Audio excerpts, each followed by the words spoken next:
West Hill United is a progressive spiritual community where how you live is more important than what you believe. West Hill United is a people, a place, an idea. We are a community living out of a progressive faith, striving to make a positive difference in our own lives, the lives of others, and the world. Join us Sundays at 10:30 a.m. or connect with us at any time. Good morning and good afternoon to all of West Hill.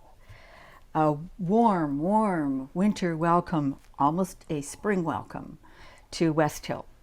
To the attendees at West Hill who are online on Zoom, and to the attendees who are in Orchard Park, and I see quite a lot of you. Welcome. I myself am broadcasting from Bradenton, Florida, and I welcome you to West Hill on the occasion of the 116th International Women's Day. So exciting, so exciting. So plug in your headphones, get in your chair, listen up, and West Hill is presenting Women Rock. I want to start with the land acknowledgement. Yes, Women Rock. Welcome. West Hill United is located in Treaty 20 and the area of the Williams Treaties of 1923. And you see the banner on your screen. These are the lands of the Mississaugas of the Credit First Nation and were previously occupied by the Seneca and Huron-Wendat First Nations. More people are becoming aware that the world's approximately 476 million Indigenous peoples make up approximately 6% of the global population. They play a vital role in biodiversity conservation, which is outsized compared to their share of the population. They manage or hold tenure rights to approximately a quarter of the world's surface area, accounting for a significant portion of the world's biodiversity, nearly half the Earth's protected areas and over half of the planet's remaining intact forests that are crucial for sustaining life on Earth. This is an awesome responsibility. As treaty people, we support the United Nations Declaration on the Rights of Indigenous People, which, under Section 10, tells us that Indigenous peoples shall not be forcibly removed from their lands or territories. No relocation shall take place without the free, prior, and informed consent of the Indigenous peoples concerned. This declaration provides a roadmap to the advancement of lasting reconciliation with Indigenous peoples worldwide. I am pleased to now offer the readings for this Sunday's perspective. At the end of the readings, we customarily add the phrase, which is on the slide, offered as wisdom for the journey.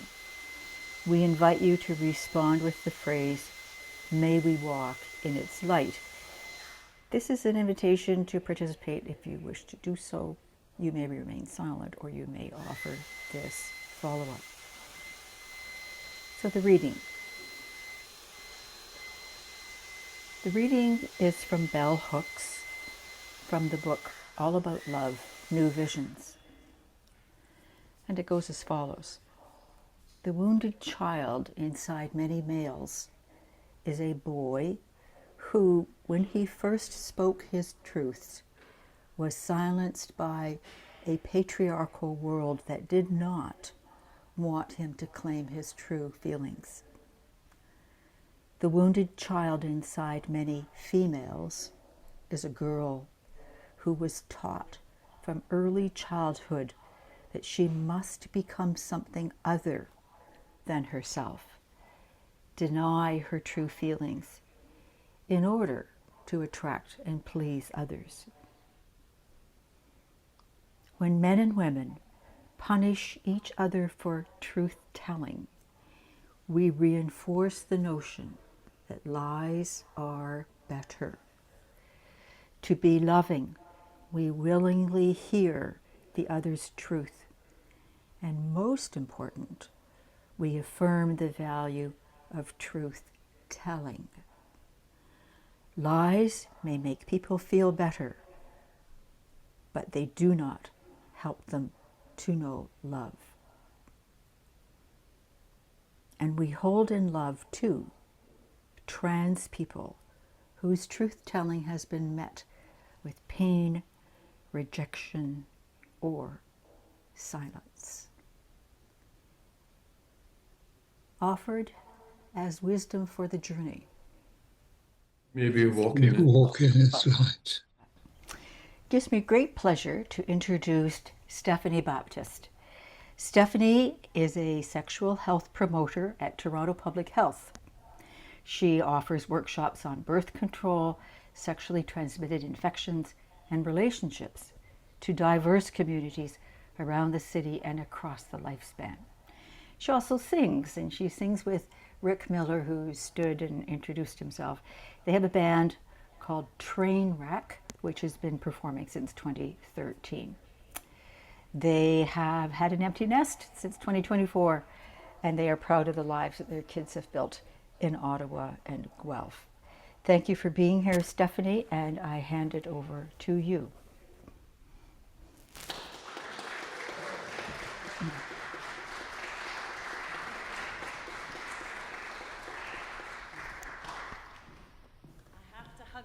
Women rockers on my way to the mic. It's pretty cool to see you, and some online as well. I will admit I'm a little nervous. I have always felt a profound sense of love in this room. Every time Greta would invite us to greet each other or share prayers for the community, I always got a lump in my throat.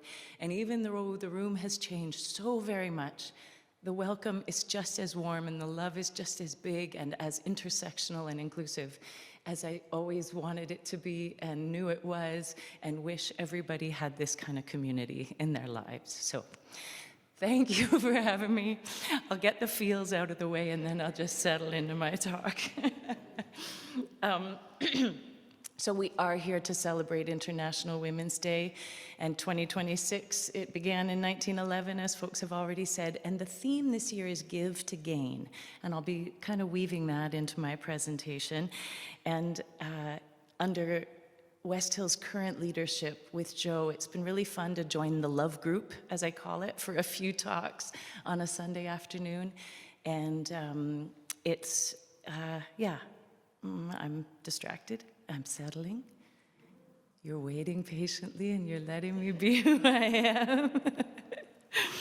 The thing I want to say about Give to Gain, and I will click my slides so you can see what they're doing with International Women's Day on their website this year. They say on their website that giving is not a subtraction. It's an intentional multiplication, and when women thrive, we all rise. And they're right about that. There's evidence from Plan Canada as well as the UK that there's a really significant return on investment when we invest in women's financial and sexual health in terms of lifting families out of poverty as well as reducing healthcare costs. So it's just good social policy for investments in women's health and safety.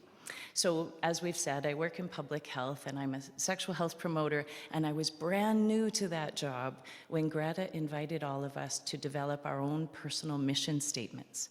Did anyone else participate in that exercise? Do you remember what I'm talking about? My mission statement at that time, and it persists to this day, was to reduce rates of youth suicide and sexual violence. Youth suicide can be exceptionally high among queer and trans youth, for example. And so I just want to give you a bit of a fair warning that I do touch on some pretty uncomfortable topics today, and we never know when an uncomfortable memory might be surfaced. So please do what you need for self-care today. I will take care in how I share the information, but some folks find they need to zone out or even step out of the room. Take a few deep breaths before they rejoin the group. So please do what you need today if anything uncomfortable comes up.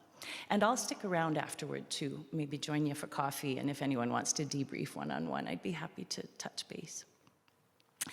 Before I say more, though, about my mission, I do want to remind you, for those who are being reintroduced, of what Women Rock looked like. This was the last group back in 2019 with Anne's kids on the stage.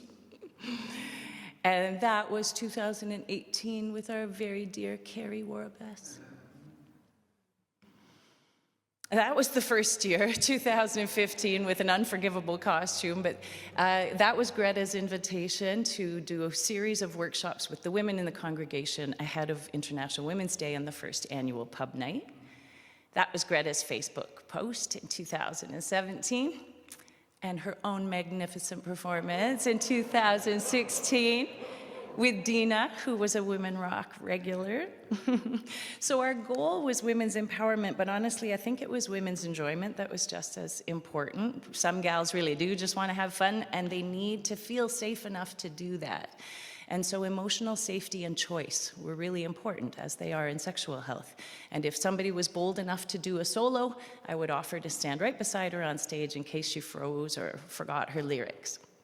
And a colleague once reminded me that that fear of being in front of an audience, those nerves maybe that I felt at the beginning despite the warm audience, that goes as deep as our basic survival instincts. The way a deer might hug to the edge of the forest rather than walk out in the middle of an open space and make themselves vulnerable to predators. And we have predators online, and they prey on people. And I want to show you the first 90 seconds of this video from the YWCA. It's about community tips for combating online hate. Because I think when our algorithms probably bring us life-affirming content, we'd be a little bit shocked by some of the appalling things that are coming to other people's inboxes and feeds and whatever servers they might be using. So I'm going to play the video and just leave it to them for the next minute or so. For young people, digital lives can be both exciting and nerve-wracking. It can be exciting because there are so many ways to meet, interact, and connect with different people. And yet, those are the exact ways in which you can be exposed to and encounter hate and violence online. Online hate can take many forms, including sharing intimate or fake images without consent, stealing or sharing your personal identifying information, or harassment aimed to insult, mock, or bully. These are the everyday risks and realities of being in digital spaces and online communities. Everyone is vulnerable, and you are not alone. Research has shown that people from Black, racialized, and Indigenous communities, people with disabilities, women, girls, queer, trans, and gender-diverse people, immigrants, religious minorities, and young people experience the highest amounts of online hate. As tech keeps changing, the nature of online harms evolve. The goal is to be aware of possible dangers and be prepared to respond.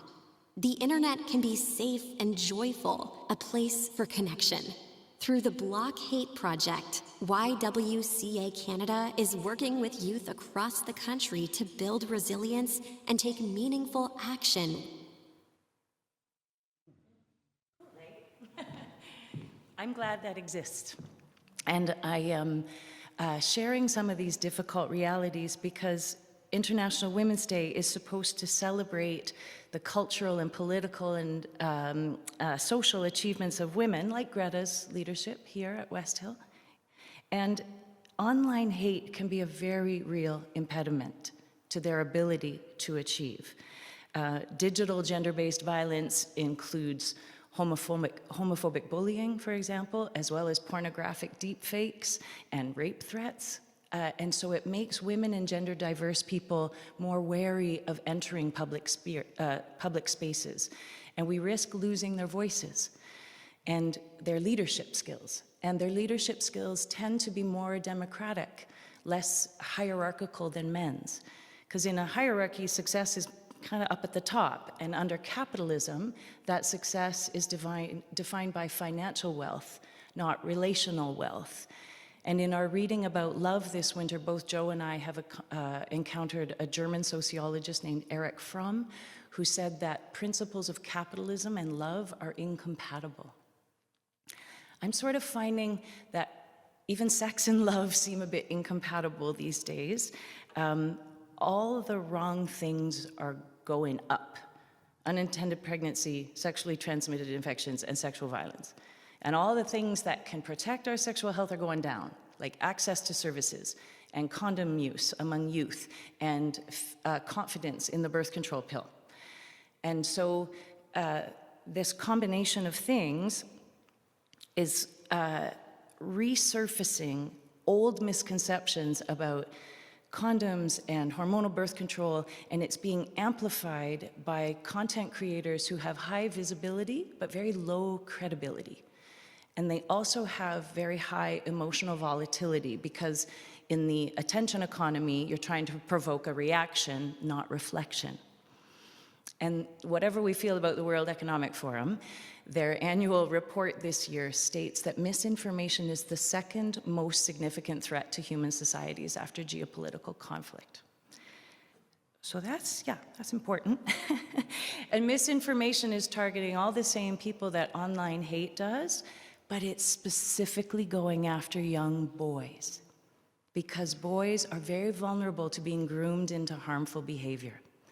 Many of them have not been given the safety messaging that other young people need in this world, and so they miss the red flags. They get, they lose a lot of money on their parents' credit cards to sports betting, but they also create pornographic deepfakes of a classmate because they think it's funny, and they might lose their own lives to sextortion. Sextortion is when the online predator coerces or tricks a young person into giving an intimate image, and then they are threatened for more images or more money by saying that I will show this to your family or I will post it publicly.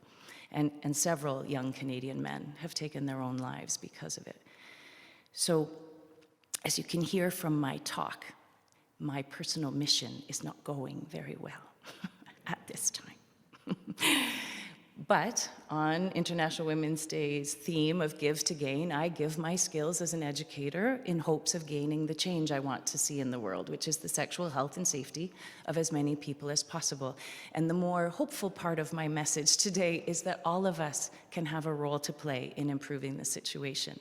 So I want to just show you another, even more brief clip from the YWCA video about how we can all create a culture of care online. And at the end, when we do our Q&A, of course, you'll probably have your own suggestions, and that might be an opportunity to share them. If enough of us come together to choose kindness and hold platforms accountable, we can shift digital cultures towards inclusivity and collective care. Every click, every post, every comment, and every share can be a step towards creating a more supportive online environment. Actively engage with content that uplifts, inspires, and educates. By contributing to discussions that foster understanding and mutual respect, you can create a culture of care. So men and boys need to see themselves in that culture of care, and that's so obvious here at West Hill, but it isn't obvious everywhere, I have noticed. 2025, well, let me say one more thing as kind of a transitional statement. Not only does that allow women to thrive, it improves men's relational wealth and mental health. 2025 gave me a sad reason to expand my mission statement beyond youth suicide to suicide prevention at all ages, especially among men, middle-aged and older. Young girls are twice as likely to attempt suicide, but those who actually end their lives because they choose more lethal means are men. 3 of every 4 suicides in Canada are men. And so I lost a friend to suicide, a 56-year-old guy, and I have reason to believe it was suicide, and I may never know. Those questions are hard to live with, but questions are why we're here, and I want to thank Joe for his love questions. I'm sorry they're a little bit hard to read, I'm noticing. But I want to relate some of them to our online lives. So, where can we love? Online. And why? Because right now, online life is real life. In our hybrid reality, there really is no separation. And thank goodness, because it means folks from far away can join us, and it's so good to have you and see you on the screen throughout the service. And how can we love and be loved? We can certainly check the source of the information we're reading and posting, compare it with, major news outlets like CBC, make sure it's factual.